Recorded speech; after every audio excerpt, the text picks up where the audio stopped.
नमस्कार। मानव जीवन में खेल कूद का बहुत महत्व है। आज खेलों के बलबूते ही खिलाड़ी दुनिया भर में नाम कमा रहे हैं। चलिए पाठ को पढ़कर यह जानने का प्रयत्न करते हैं कि हमारे जीवन पर खेलों का कितना बड़ा प्रभाव है। विद्यालयों में खेल कूद को शिक्षा का एक आवश्यक अंग माना जाता है।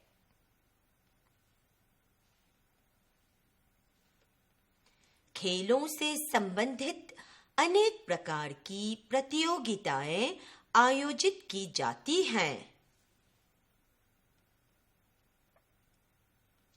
विद्यालयों में वार्षिक खेल समारोह होते हैं।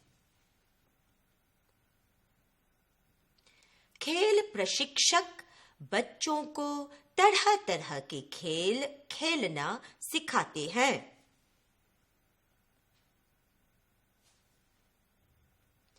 बच्चे उत्साहित होकर खेलते हैं तथा तनाव से मुक्त होकर पुनः पढ़ाई पर ध्यान केंद्रित करते हैं। खेलों के महत्व को देखते हुए पूरी दुनिया में विभिन्न खेलों की प्रतियोगिता का आयोजन होता है। इनमें ओलंपिक खेल सबसे बड़ी प्रतिस्पर्धा है, जिसका आयोजन प्रत्येक चौथे वर्ष होता है। इनके अतिरिक्त फुटबॉल, क्रिकेट, वॉलीबॉल आदि विश्व कप की प्रतियोगिताएं भी समय-समय पर होती रहती हैं।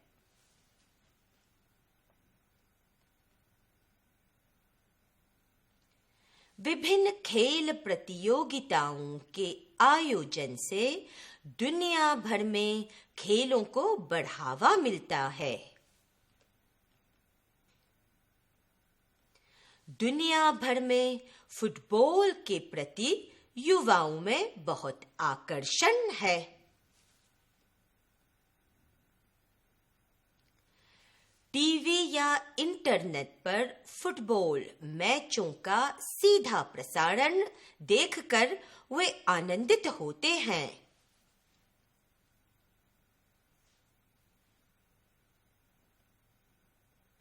हर कोई अपने देश की टीम को जीतता देखना चाहता है।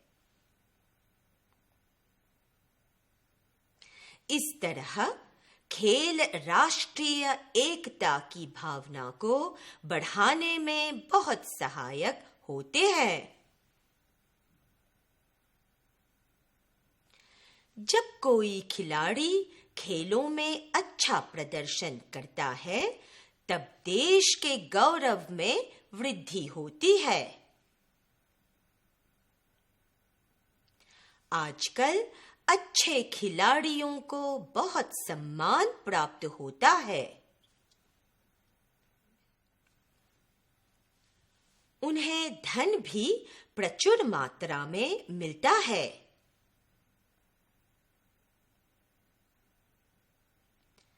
सरकार एवं निजी संस्थाएं उन्हें अपने यहाँ अच्छी नौकरी पर रखती हैं। समाज में उन्हें उचित आदर मिलता है।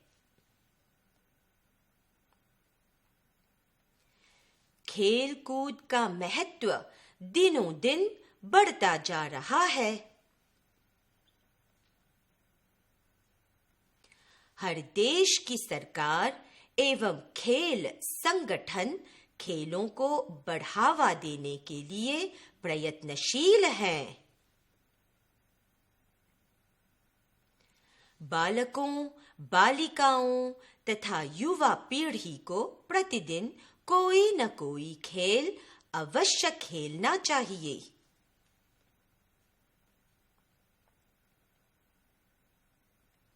जब देश के बच्चे और युवा स्वस्थ रहेंगे तो देश के निर्माण में बहुत सहायता मिलेगी।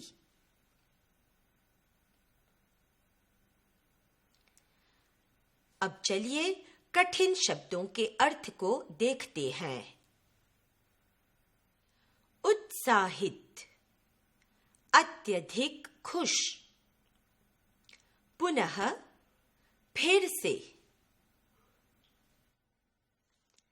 केंद्रित, निश्चित स्थान पर लाया हुआ। प्रतिस्पर्धा, प्रतियोगिता। प्रसारण, संचार माध्यमों के द्वारा चारों ओर फैलाने की क्रिया। आनंदित, प्रसन्न। वृद्धि, बढ़ावा। प्रचुर, बहुत अधिक। संगठन, संघ। प्रयत्नशील, कोशिश में लगा हुआ। चलिए पाठ में आए कठिन शब्दों से वाक्य बनाएं।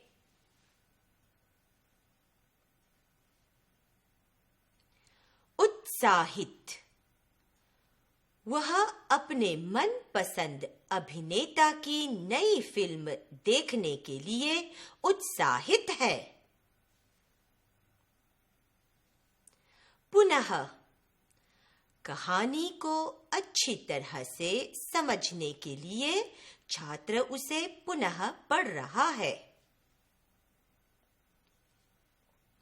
केंद्रित, उपन्यास का मुख्य उद्देश्य गरीबी पर ही केंद्रित है। प्रतिस्पर्धा, हर साल वह लड़की खेलों की प्रतिस्पर्धा में विजेता होती है। प्रसारण, टीवी पर फुटबॉल मैचों का सीधा प्रसारण दुनिया भर में होता है। आनंदित, वर्षों बाद अपने दादाजी को देखकर वह लड़की आनंदित हुई। वृद्धि, गर्मी के समय तापमान में काफी वृद्धि होती है। प्रचुर, इस आलीशान मकान के निर्माण में पिताजी ने प्रचुर मात्रा में पैसे लगाए। संगठन, मेरा भाई गांव के युवा संगठन का प्रधान है। प्रयत्नशील, अपने बेटे को सुमार्ग पर लाने के लिए यह पिता रात दिन प्रयत्नशील है। इस पाठ में शरीर संबंधी मुहावरों के अर्थ को समझेंगे, साथ ही साथ उनका वाक्यों में प्रयोग करना सीखेंगे। मुहावरा, किसी विशेष अर्थ को प्रकट करने वाले वाक्यांश को मुहावरा कहते हैं। वाक्य में मुहावरे का प्रयोग करते समय इस बात का ध्यान रखना चाहिए कि वाक्य मुहावरे का अर्थ व्यक्त करता हो। अब चलिए शरीर संबंधी मुहावरों के अर्थ देखते हैं और उन मुहावरों का वाक्यों में प्रयोग करते हैं। आंख भर आना, आंसू निकल आना। उस गरीब महिला की दयनीय हालत देखकर मेरी आंख भर आई। आंख में धूल झोंकना, धोखा देना।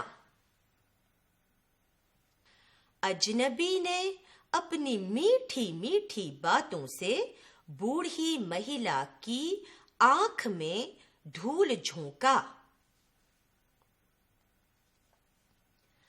कान उठाना, सतर्क होना। आधी रात को घर के पास आवाजें सुनकर दादाजी ने कान उठाया।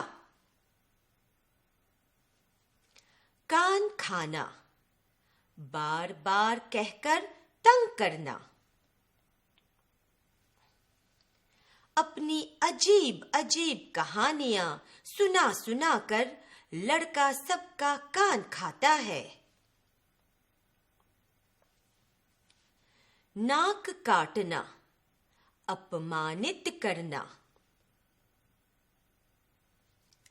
अतिथियों का अपमान करके उस लड़की ने अपने परिवार की नाक काटी। नाक में दम करना, बहुत तंग करना। प्रतिदिन शोर मचाकर बच्चे दादाजी की नाक में दम करते हैं। मुंह देखते रह जाना, आश्चर्य में पड़ना। उस आदमी को इतने सारे मिर्च खाते हुए देखकर मैं मुंह देखता रह गया। मुंह फुलाकर बैठना, नाराज होना। पिताजी उसे अपने साथ सिनेमा नहीं ले गए, इसीलिए वह मुंह फुलाकर बैठी है। सिर आंखों पर बिठाना, बहुत सम्मान देना। मॉरिशस में पर्यटकों को सिर आंखों पर बिठाया जाता है। आशा है कि आज के पाठ से आपने बहुत लाभ उठाए होंगे। अब आज्ञा दीजिए।